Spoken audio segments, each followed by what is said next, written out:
Bapak Ibu sekalian, saat perintah puasa itu diturunkan, hal pertama yang disampaikan oleh Nabi Shallallahu Alaihi Wasallam kepada para sahabat beliau pada masa itu dan berkelanjutan sampai kepada kita saat ini adalah menerangkan diantaranya tentang keutamaan Ramadan. Untuk menjawab sekaligus mengentaskan hoaks yang pada saat itu dibangun oleh orang-orang Yahudi yang tinggal di Madinah. Jadi ketika mereka mengatakan orang Islam tuh nggak punya puasa, ikut kita. Ini puasa yang hebat, puasa yang bagus. Dijawab oleh Allah, turunlah perintah, ya ayyuhalladzina amanu kutiba alaikumus syiyam kama kutiba alal ladzina min qablikum la'allakum tattaqun. Setelah itu apa yang terjadi? Buka Sahih Al-Bukhari. Kitab yang ke-30. Kitabus Shaum. Posisi hadis yang nomor yang kedua di topik ini, riwayat dari Talhah bin Ubaidillah radhiyallahu taala anhu qala Rasulullah sallallahu alaihi wasallam. Perhatikan, ini kalimat pertama yang disampaikan Nabi menyambut kewajiban puasa. As-siyamu junnatun fala yarfuth wala yajhal wa in imru'un qatalahu aw syatamahu falyaqul inni shaimun marwataini. La khulufu famis saimi atyabu 'indallahi yaumal qiyamati min rihil miski yatruku ta'amahu wa syarabahu wa syahwatahu min ajli. Ini poinnya. As-siyamu li wa ana ajzi bihi wal hasanatu bi asyri amthaliha. Kata Nabi, puasa kita ini yang kita tunaikan spesial, beda dengan yang lainnya. Jadi ketika Yahudi mengatakan puasa kami ini puasa yang hebat, yang bagus, yang diikuti oleh umatnya Muhammad sallallahu alaihi wasallam. Turun ayat, komentar Nabi pertama apa? Puasa kita kepada para sahabat, kepada kita semua, ini puasa yang spesial. As-siyamu. Lihat diksinya. Awas Pak ya, Ibu jangan salah baca. As-siyam, bukan asyab. As-siyam. Disebutkan 9 kali dalam Al-Quran. Ada as-saum, ada as-siyam, itu beda. Kalau saum sekali disebutkan dalam Al-Quran surah 19 ayat 26. Saum itu masih umum, kata umum untuk menunjuk kata imsak, menahan secara umum. Bisa berarti puasa yang ada ketentuan aturan, bisa berarti menahan secara singkat. Apa saja yang bersifat menahan, itu saum namanya. Contoh Sayyidah Maryam misalnya, beliau masih makan.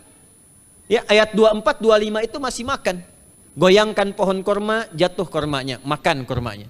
Mau minum, ambil airnya, minum. Masih makan, masih minum. Cuman diminta untuk saum. Apa saumnya? Inni nadhartu lirrahmani sauma falam ukallimal yauma insiya. Jangan bicara pada siapapun.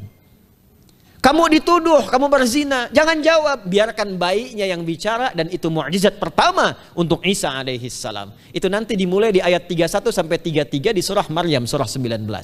Tapi beliau diperintahkan saum. Saumnya apa? Jangan bicara. Jadi kalau bapak masih makan, masih minum, cuman gak mau bicara dulu sama ibu, itu saum. Mau kemana Bi? Kok gak jawab? Kenapa gak bicara? Sedang saum. Saum apa? Gak mau bicara sama mama. Itu bicara, contoh. Itu saum. Kalau siam 9 kali disebutkan dalam Al-Quran, itu khusus, spesifik. Ada aturannya, ada ketentuannya, nggak boleh sembarangan, nggak bisa kemudian seenak kita melakukannya. Ada ketentuan yang dibuatnya dan itu harus diikuti. Begitu diikuti, maka keagungan dan keistimewaan ibadah itu akan dilekatkan pada pelakunya. Dan menariknya, perintah puasa itu ketika turun ayatnya Al-Baqarah 183, kalimatnya bukan menggunakan saum tapi siyam. Ya ayyuhalladzina amanu kutiba alaikumus. Nah kata Nabi, asyamu junnatun. Kalau benar puasa kita ini kita tunaikan yang Ramadan ini, maka dia akan melahirkan satu yang tidak ditemukan pada ibadah lain, yaitu junnah. Ada jinnah, ada jannah, ada junnah. Itu beda. Tapi semua katanya itu hurufnya sama, cuma harokatnya beda. Coba lihat ya. Ada junnah, jinnah, dan jannah. Jannah artinya apa? Surga. Jinnah artinya apa? Jin. Jamak dari kata jin. Minal jinnati wan nas. Baik ya. Ada junnah. perisai. Itu ketiga-tiganya bersumber berasal dari huruf jim, nun, kemudian ta. Dalam bahasa Arab, setiap ada huruf dimulai dengan jim dan nun, itu pasti tersembunyi, gak kelihatan. Saya ulang ya. Setiap ada huruf dimulai dengan jim dan nun, kalimatnya itu pasti gak nampak, gak kelihatan. Janin, kenapa disebut janin? Karena masih tersembunyi dalam rahim ibundanya, gak kelihatan. Begitu keluar, tampak jadi bashar, jadi bayi yang terlihat.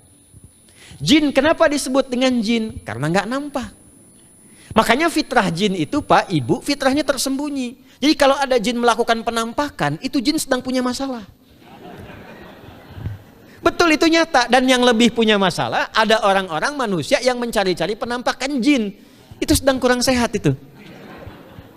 Ya, betul, karena jin itu dipasangkan di Al-Quran dengan ins. 18 kali pasangan ini disebutkan, itu lawannya langsung. Jadi jin tersembunyi, ins nampak. Ins itu kelihatan, makanya makhluknya tampak. Jadi kalau ibu ada bapaknya pulang ke rumah sembunyi-sembunyi, itu bapak sedang menjadi? Bukan.